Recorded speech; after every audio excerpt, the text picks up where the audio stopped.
There are moments in television history that stop time, moments where the audience forgets to breathe, where the judges forget their roles, where everyone in that enormous room becomes, just for a second, completely equal in their astonishment. One of those moments happened in 2018 on the stage of America's Got Talent, when a 13-year-old girl from a tiny village in northeast England walked out looking like she had wandered in from the wrong audition entirely. She was small, quiet, almost apologetic in the way she carried herself. She looked like she wanted to disappear. And then she opened her mouth, and the world tilted on its axis. Simon Cowell has sat behind that judge's table for decades. He has heard thousands of voices, launched careers, ended dreams, and done all of it with a kind of cold precision that made him both legendary and feared. He does not cry. He does not break. That is the agreement he seems to have made with the universe, and the universe has mostly honored it. But people close to him say that when Courtney Hadwin sang that day, something shifted behind his eyes, something he wasn't quite prepared for. And years later, that shift would grow into something heavier, something that looked, to those who knew him well, an awful lot like regret. This is not just a story of a talented girl who went viral.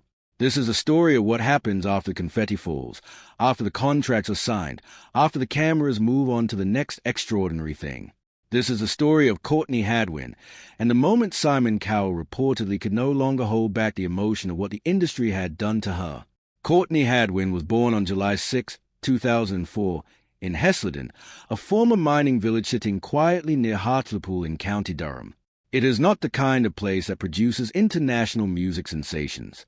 It is a kind of place where people know their neighbors, where life moves at its own pace, where ambition is respected but not always rewarded. Growing up there, Courtney was by most accounts an ordinary girl who happened to be hiding something extraordinary inside her chest. Music found her early, the way it always finds those who are meant for it.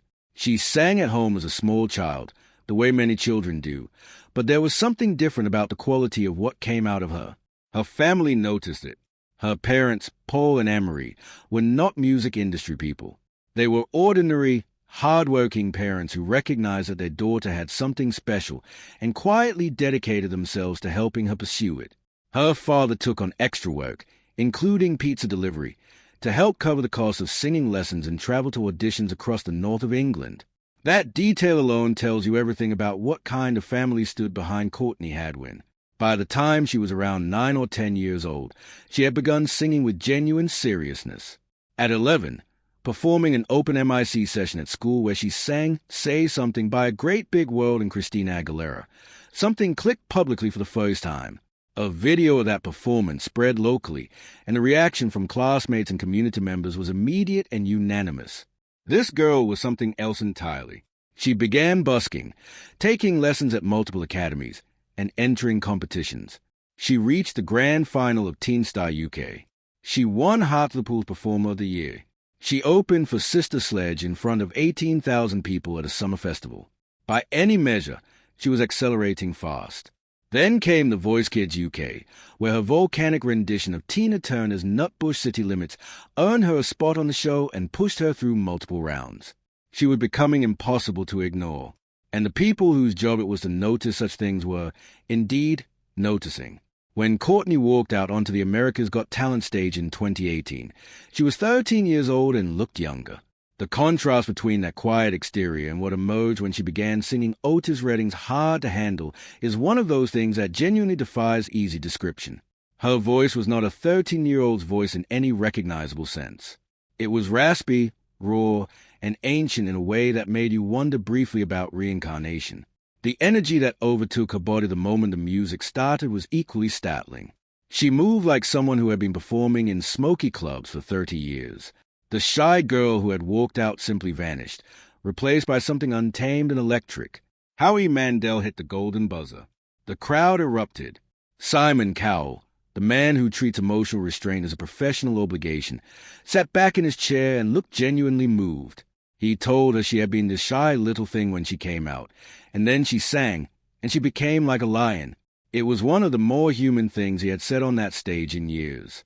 The audition video spread across the internet with a kind of speed that belongs to things that tap into something universal. Within a short time, it had accumulated hundreds of millions of views. Journalists called her the next Janis Joplin. Headlines describe her as a British soul sensation. Comment sections filled with people expressing the specific kind of will that comes from witnessing talent that does not seem to belong to the age of its vessel. She advanced through the competition, performing with escalating power each time, and while she ultimately placed 6th overall, the result felt almost beside the point. Courtney Hadwin had introduced herself to the world, and the world had accepted the introduction with staggering enthusiasm.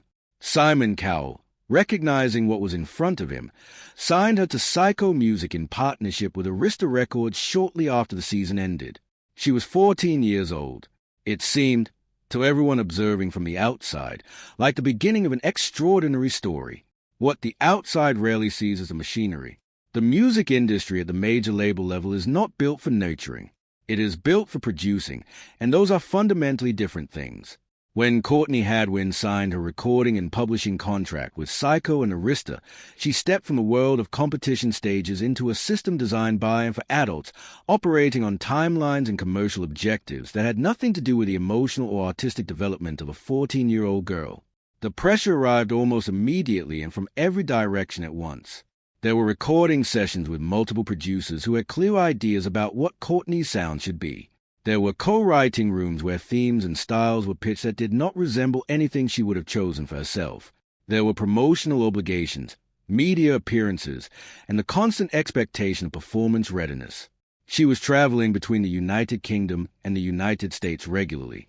She was still a teenager living at home. She was still, in the most fundamental sense, a child. She later described the experience with striking clarity. She spoke about being surrounded by voices telling her who she should be as an artist. She spoke about losing control of her creative direction during the years that should have been formative and exploratory. She described co-writing sessions where she felt required to bend towards sounds and themes she did not believe in, where the joy that had driven her from those early open MIC nights in County Durham felt increasingly distant. The industry saw a product to be positioned and launched. Courtney was experiencing the gap between who she was and who they needed her to become, and that gap was widening every month. What makes this particularly painful in retrospect is that nobody in that machine was necessarily acting with malice. Record labels operate under economic pressures and commercial realities. Producers have careers of their own to consider. Managers have contractual responsibilities. The system is not evil in any personalized sense. It is simply not designed with the interior life of a teenage artist in mind, and when you place someone as young and as genuinely sensitive as Courtney Hadwin inside that system, the damage can be quiet, cumulative, and significant. She began to withdraw. Social media posts became less frequent. Public appearances thinned out. Fans who had been cheering for her noticed the silence and began asking questions. Speculation filled the space where information should have been. Some wondered if she was ill. Others assumed creative disputes. The truth was something quieter and more personal. Courtney was retreating to find herself again, to remember why she had started singing in the first place, to reconnect with a girl who had stood in that school corridor and moved everyone who heard her with a song she simply loved. Simon Cowell moved on. That is not a criticism so much as a statement of fact about how the industry operates. He had a television empire to run, a talent machine to keep turning, new seasons to film and new discoveries to make. His relationship with Courtney had been professional from the beginning. He was the executive who recognized her, the gatekeeper who brought her into the system, the man who made the announcement and then returned to his regular programming. He was never positioned as a personal mentor. He was never meant to be the person she called when things got difficult. But the effect of that distance, combined with the weight of the industry experience she was navigating almost alone, left marks. The partnership that had seemed so promising from the outside dissolved into administrative silence. No public acknowledgement of the difficulties she was facing. No statement about the pressures a 14-year-old in a major label deal might experience. The machine kept moving, and Courtney was left to find her footing independently. Years passed. Courtney, back in the United Kingdom, began rebuilding quietly and on her own terms. She connected with Grammy-winning producer Kevin Bowe, whose credits include work with artists like Etta James and Joe Cocker, and in those sessions she found something she had nearly lost. Creative freedom. Honest conversation about the music she actually wanted to make. The permission to write from her own experience rather than towards someone else's commercial target. Songs began to emerge that sounded like her. Not her as a product or a brand extension, but her as a young woman who had been through something genuinely difficult and had found the language to say so. Songs like Monsters, You Only Love Me When I Lie, Breakable, and That Girl Don't Live Here began to give audiences a window into what that period had really felt like. The titles alone communicate something of the interior journey. These were not polished pop constructions designed to chart. These were confessions, written by someone who had finally stopped editing herself for other people's comfort. Here is where the story takes a turn that has moved across the internet with considerable force. The way stories do when they touch something true even if the details remain somewhat unclear in their sourcing. Reports began to circulate, accompanied by video clips and retrospective footage, suggesting that Simon Cowell had finally spoken about Courtney Hadwin in terms that nobody expected from him. According to these accounts, he was mid-interview when something in him paused. He sighed. He appeared to carry something in that pause that his usual composure could not quite contain. And then he reportedly said words that people who follow his career found genuinely startling. That they had expected too much too soon. That she was just a kid. That perhaps they had failed her. His voice, by these accounts, cracked. Simon Cowell, the man whose poker face is part of his professional identity, was described as visibly moved in a way that recalled those rare seconds on the AGT stage years earlier when Courtney first sang, and something briefly broke through his armor. It is important to note that verified mainstream coverage of these specific statements has been difficult to confirm in the precise terms described. Journalism requires a careful standard, and responsible reporting acknowledges what can and cannot be established with certainty. What can be said is this. If those words were spoken, they would represent something significant.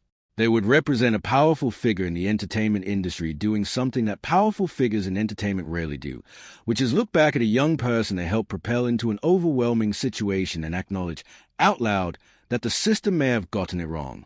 And regardless of whether those exact words were spoken in exactly that way, the emotional logic behind them is sound. Anyone who has followed Courtney's trajectory, who understands what she experienced between the ages of 13 and 17 inside the music industry, who has listened to what she has been saying in interviews about that period of her life, would understand why Simon Cowell, if he reflected honestly on his role in those events, might feel the weight of it. Courtney Hadwin is 20 years old as of 2025, and she is not the person the industry tried to manufacture. She is something better and more durable than that. She is an artist who went through the fire of early fame, felt what it cost her, and came back on her own terms carrying everything she learned. She is based in the United Kingdom, back in the northeast of England that shaped her, maintaining connections to the community and family that kept her grounded through everything. She works with Kevin Bowe on music that genuinely represents who she is. She has a debut album building toward its release, a project her supporters describe as bold, genre-spanning, emotionally unguarded, and entirely her own. Rock, soul, punk, and blues thread through the material in ways that reflect the full range of her influences and experiences rather than fitting the shape of any single commercial category. In April 2024, she performed at Carnegie Hall, selected personally by legendary music executive Clive Davis to open a gala with a Janis Joplin tribute. The industry legends in that room witnessed what Howie Mandel saw on the AGT stage years earlier, a voice that does not belong to any ordinary category, delivered by someone who has now earned every note through experience as much as talent. Her social media presence reflects a philosophy she has built her creative life around. She is candid about mental health. She shares the real process of making music rather than the curated highlight reel. She talks openly about what it cost her to be as young as she was in the situation she found herself in. Fans describe her content as refreshingly honest in a landscape where most artists perform a version of their lives rather than living publicly in the actual one. She signed with a new management team in early 2025, Total Artist Management under Oliver Mojita, after leaving a previous arrangement she felt had not served her creative direction. She is booking shows across the United Kingdom and Europe, with American dates in development. She is not chasing the kind of fame that arrived so fast and so heavily in 2018. She is building something slower and sturdier, something that belongs to her. Courtney Hadwin's journey is about many things simultaneously. It is about exceptional talent discovered young. It is about the gap between what the entertainment industry promises and what it actually delivers to the people it recruits into its machinery. It is about the specific vulnerability of child performers placed inside systems designed for adults. And it is about resilience, the particular kind that is not dramatic or loudly triumphant, but quiet and persistent, and ultimately more impressive than the viral moment that started everything.